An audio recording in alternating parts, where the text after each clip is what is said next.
Good morning, Knicks Nation. Today is Tuesday. It's the 15th day of November, 2022. I hope this Tuesday finds you safe and healthy, and that your family is also safe and healthy, and that the needs of you and your family in terms of food and shelter and clothing as well as health are being met today. Blessings upon those that work in the healthcare field and the first responders who every day are trying to save lives. Blessings upon those that pick up garbage for us to keep our streets, our sidewalks, our parks clean. And those that make deliveries, sometimes in the danger of their own health for others' convenience. Double blessings on the men and women that are trying to help rescue, deliver, and recover the teenagers and children that are the victims of child molestation and pedophilia. The victims also of pornography and child pornography. The victims also of prostitution and child prostitution. The victims also of human trafficking and sex slavery, and double curses upon the perpetrators, the profiteers, and the perverts that make a market and traffic in this human misery. Finally, blessings upon the homeless, nearly 600,000 men, women, and children that are homeless in the streets of the United States today, and millions around the world in similar or worse conditions, and blessings upon them. For theirs is the kingdom. There's going to be a basketball game tonight. The New York Knicks are scheduled to play a basketball game in Utah in the first game of a 5-game road trip, a grueling 5-game road trip against the Utah Jazz. Couple things. What I've noticed, and I shouldn't be surprised. In fact, I'm not surprised. What I've noticed is that once a narrative gains steam in New York, it kind of gets a life of its own. And lots of times the media people with big platforms push the narrative further. And unfortunately, a large class in Knicks Nation buys into it. And all types of balance is gone. It's completely gone.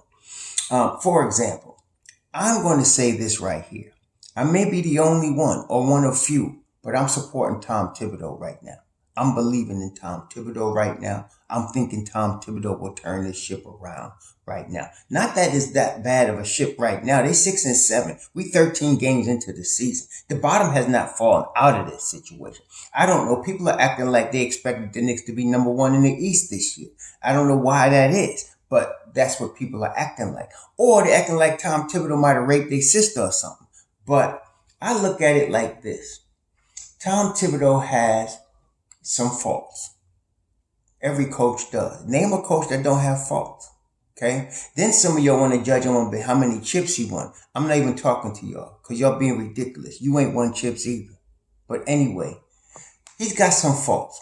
His number one fault, in my view, is Julius Randle. He never gets on Julius Randle. He never disciplines Julius Randle. He never shows displeasure to Julius Randle. He has done it to everybody else on the roster. Now, this is not good for the team because the rest of the squad will resent the fact that he's giving Randle preferential treatment. That's not good, okay? I feel like that's going to change. And how, you might ask, may that change?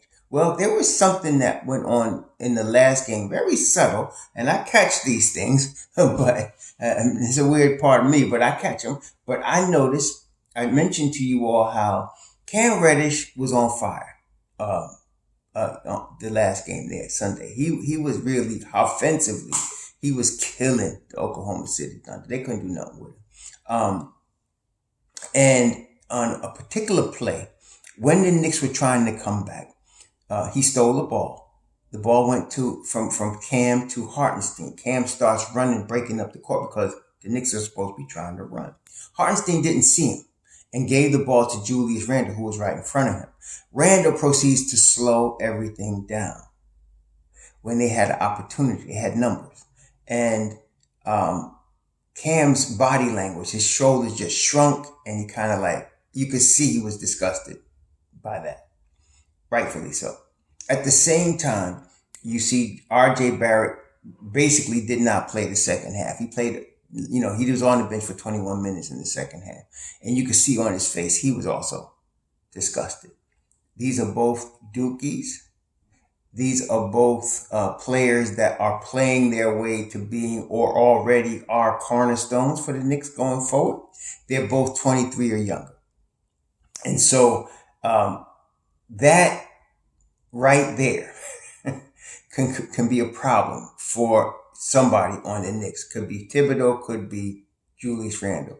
I tend to think it's Julius Randle because, and the reason I say that is this: it is my belief that if you remove Julius Randle from this team, Thibodeau becomes a better coach. As a matter of fact, I've already stated it. I believe he can put in his best coaching job of his career with this team, but his favor of Randle is throwing it off. And this is not even speaking of Randle as a basketball player, just his effect on the team. Okay, some of y'all can't differentiate that. You start looking at 2010 stats and you can't think straight. But I don't care about what you're thinking today. I'm supporting Thibodeau. I think they should move Julius Randle. I'm tired of his mercurial ways. Okay, he started off acting as if he was going to be a good soldier and he was playing team ball. But lately he's reverted back to what he's been doing most of his career. And that's not good for the Knicks. He's putting up 20 and 10 numbers as he always does. But that play was indicative of my issue with him. Not just missing Cam, but trying to now take over a game where he's not capable of doing it at that time. Okay, when his jumper's falling, he's capable of taking over a game. He did it against Minnesota, but that's not consistent. And most of the times, that penchant costs the Knicks more than it helps them.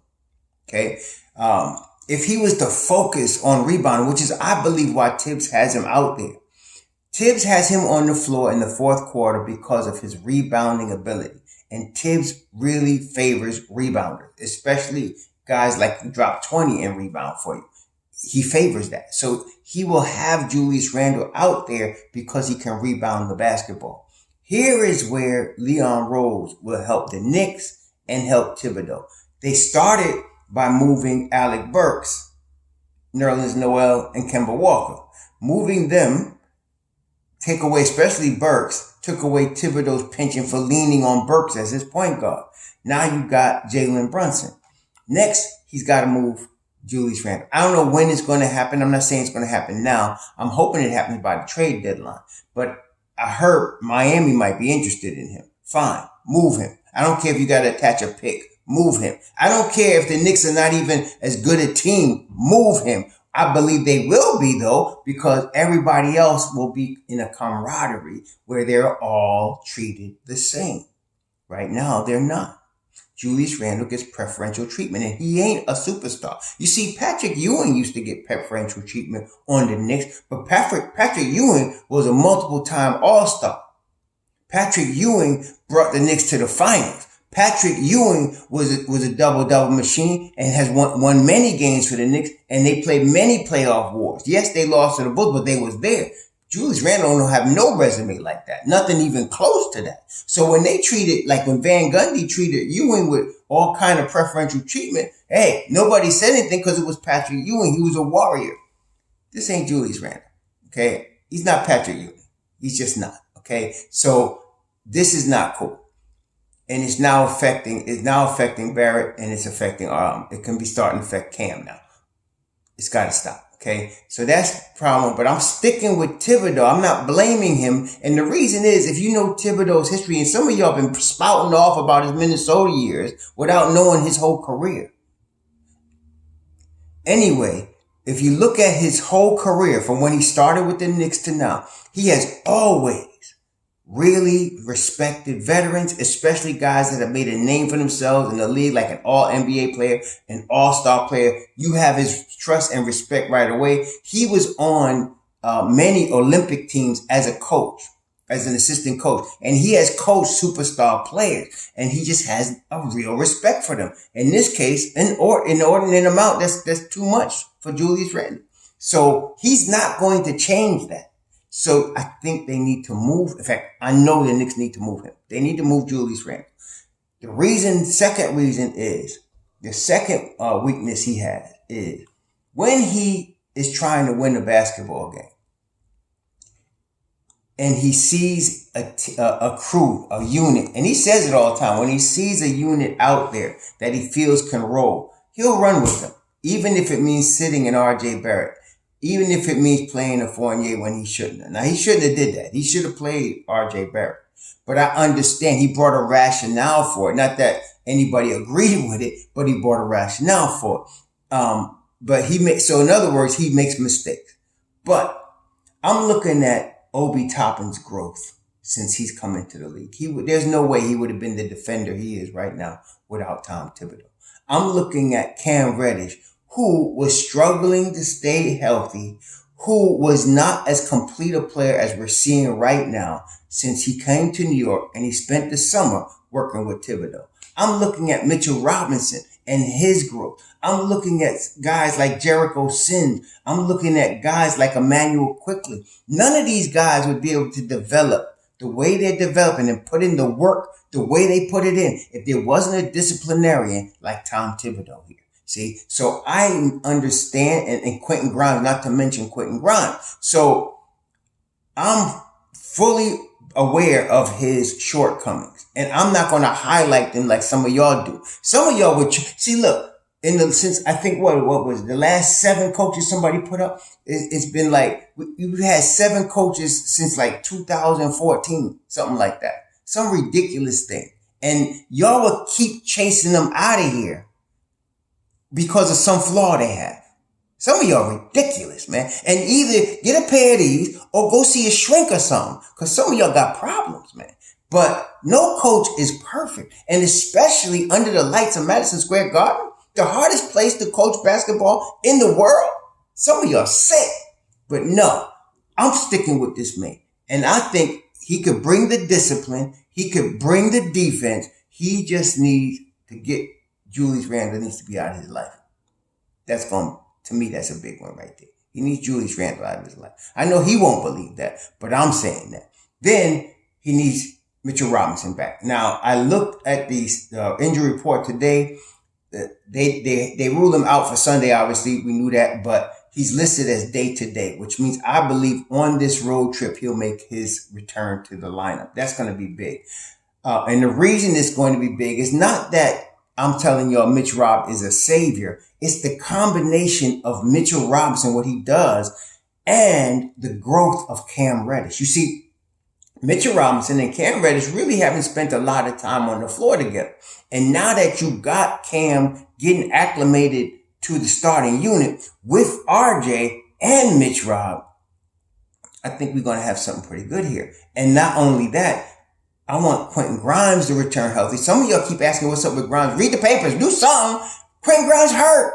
And they're trying to bring him back slowly so he doesn't re-aggravate the foot because they want him for the most of the season. Okay? This is only game 13. We could have him by Thanksgiving, which is only like a week. If we can have him by Thanksgiving fully healthy and ready to go without the foot bothering him, we'll be in good shape. But you have Quentin Grimes, you have Cam Reddish, you have Mitchell Robinson. And the thing is that I'm still pulling for RJ. I'm not worried about RJ. I still think RJ is going to be all right. That was wrong what Tibs did the other day. RJ always plays better at crunch time. Always at the end, he's better. So he should have been on the floor, but that's all right. He's still averaging 19 a game, and he's going to get better.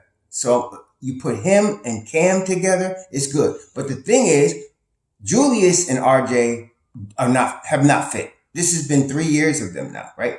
3 seasons, this is before Thibodeau, and it just doesn't fit. They just are not a good fit together. The two lefties don't work, okay? So please move Randle as soon as possible. The whole team will get better. I'm not saying it's going to be an upgrade in talent, but I'm not crying if I got Obi Toppin starting at my power forward spot. I'm not crying about that. Okay, so I think we'll be much better. And then you get a healthy Mitch Rob and the defense. And let me explain. Some people don't understand because you're saying Mitchell Robinson is not going to guard the perimeter.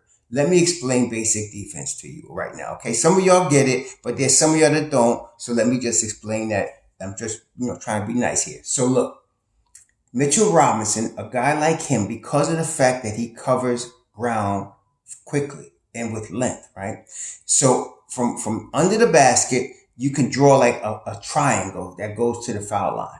And he can cover that area faster than most people. Now, especially as you get closer to the foul line, that speed and length that he allows him to cover that allows a guy like Brunson or RJ or Cam to press up on the perimeter players. Okay, because they don't want to drive past a Brunson and have to meet Mitch Rob. Okay, so that is why it's a big difference. You can press up and you can take more risk when you got Mitchell Robinson, especially if you're playing Cam and RJ and somebody aside from Randle, because Randle will back up and let players come through. Okay, he's shown a penchant for trying to double team and leave his man under the basket and not recover. And that's bad. And he does it a lot. But we need somebody like Obi that will rotate quickly and help Mitch Rob recover. So if Mitch Rob comes out, your player, like let's say if it was Shai Gilgeous-Alexander, he's not going to come into the paint so easily with Mitch Rob there. And if he did, as long as you got Obi rotating, you're covering Mitch Rob's man. Okay? Or you get Cam rotated. That back rotation has got to be there. So that's why it helps the whole defense. And because Mitch Rob does have length and quickness for his size to move laterally, which is what you need in today's modern defense, the whole defense picks up. Okay. Now we don't have him right now, so we can't do that. So now that leaves Tibs with a couple of options here defensively until Mitch Rob comes back, because you're not going to get the same level of rim protection in that regard from a Sims, and you're definitely not going to get it from Hartenstein. I'm not saying they're not trying, but they're not Mitchell Robinson. So what you have to do is you have to make it so that your guys keep the opponent out the paint. That's got to be a focus, which means what you want to do is almost like a matchup zone where you keep you focus on keeping your opponent out the paint, because there's no rim protector. You know, if they get in the paint, it's curtains, right? That's what Shai Gilgeous-Alexander just did to us on Sunday. So you got to protect the paint. But if you do a matchup zone, you're not switching a lot, so that when they go to get the ball sprayed out, you're not that far. You're just a couple of feet from the 3-point line, and you got to hustle to get out there and close out.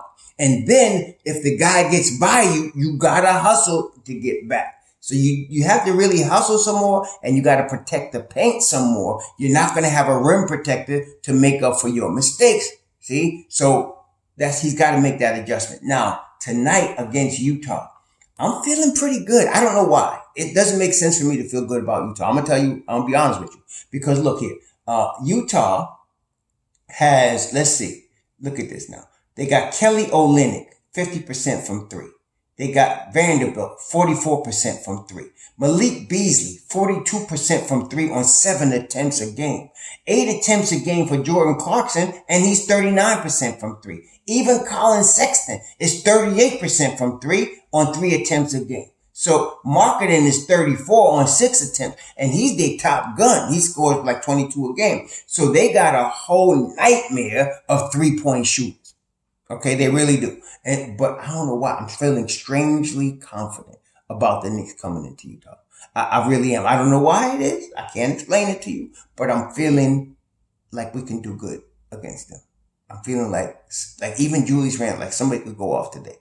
And so I'm going to see. We're going to see what happens. I'm feeling good about the Knicks' chances. This is a high-scoring team. They're a high-scoring team, man. They're scoring. What are they scoring? Let me look. Let's take a look here. What are they scoring here? Let's take a look at the standings here with them. The Utah Jazz, first of all, they're third in the West. They're scoring 117 points a game, and they're only giving up 113. That's a big differential. That's why they're third in the West. They dropped the third because they just lost 2 straight. Now, one of those losses I don't count too much, because that's when Embiid went nuts, right? I mean, he went nuts and scored 59 points. You know, you get a guy like that, and then he had like 11 boards, 8 assists, 7 blocks. He went berserk. You know, when a superstar decides to take over a game, not much you could do about that. The game before that, they lost to the Washington Wizards, and Kristaps Porzingis had a 30-something point game. So I don't count the losses too much. And they're going to be hungry. They're going to lose 2 straight. And so they're going to be hungry to come back here in Utah and win this game. So it's going to be hyped. But I'm very confident that the Knicks are going to stand behind Tom Thibodeau like I am. I'm very confident they're going to want to execute today defensively. And I'm not sure what he's going to do. I would go with a matchup zone, just because, like I said, you got to protect the paint. You don't have a rim protector, and you got to be able to get to the 3-point line quickly. So I would do a matchup zone. He's going to start Julius Randle. He's never going to sit Julius Randle. So Julius Randle is starting. I'm concerned with him on the defensive end. I'm not concerned with Brunson, although Brunson's stature, he's 6'1", he's at a disadvantage. But I'm very confident that Brunson's going to scrap enough to stop people from getting in the paint. That's big.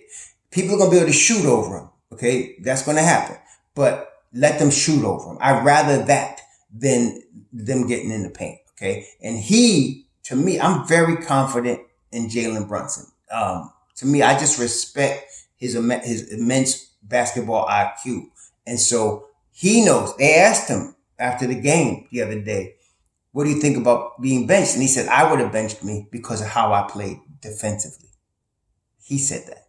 Okay. I've never heard Julius Randle come out his face like that. Now that is a leader. Okay. So he believe it. He looking at the film. He knows how he got beat.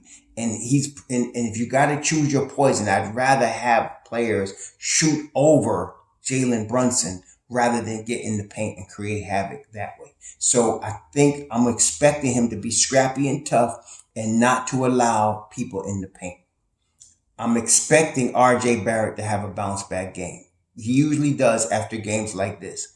And so I'm expecting a bounce back game. I'm expecting Cam to take that next step in his iteration of realizing how very talented he is and getting his wind up some more, getting used to running with the first unit, knowing now, if you noticed against Oklahoma City early, what I had the first time I seen that since he's been a Knick, they were going to him early. He was getting the ball in his hands to create early in the first quarter, which was a difference because usually he's just standing in the corner, but he was moving without the ball. He was seeing the ball. And then did you see when D Rose had the rock and Bullet passed to him on a cut, caught it and dunked it? See, that kind of thing, I'm looking for more of that because that's going to make us have an additional weapon. To me, that's what Cam represents. He's almost like getting a free agent or a high draft pick because the talent is there. He just needs to stay healthy and keep playing 30-something minutes a game. So I'm looking for these keys here. I'm looking for a change in the defense. Maybe, like I said, a matchup zone, something that's going to keep them out the paint, and then have the Knicks hustle to get to the corners. I'm looking for that. I'm looking for a breakout game from RJ. I'm looking for a breakout game, not a breakout game, but a game of better defense from Jalen Brunson and more floor general leadership. I'm looking for Cam Reddish to continue his, development. I'm looking also for, who's been playing really well? Emmanuel Quickly last couple of games. He wasn't playing well early in the season, but last couple of games, Quick is coming on. His defense is there. His shot is starting to fall. He's getting in his rhythm. I'm looking for that to lead Mobb Deep still. And then, of course, Obi Toppin, always bringing energy. He just needs people to see him. He's always bringing energy. And so I'm looking for that to continue.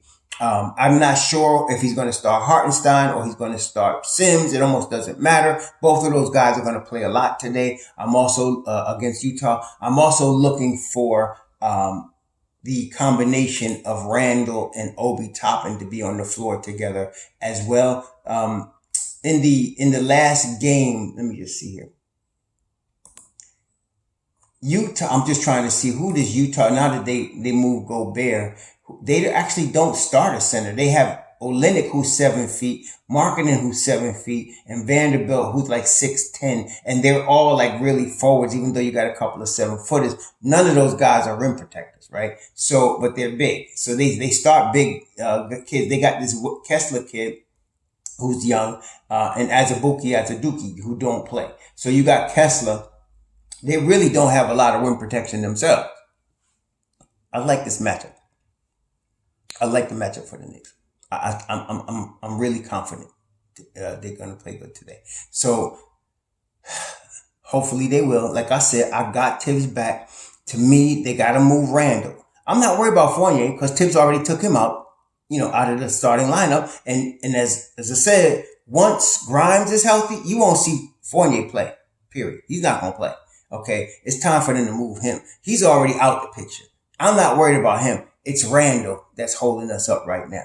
He could win. It's the frustrating thing is he could win us some games, but he also costs us some games. And when we're down, he doesn't necessarily help us, right? So, and worst of all, he gets preferential treatment from Tibs to the detriment of the rest of the team.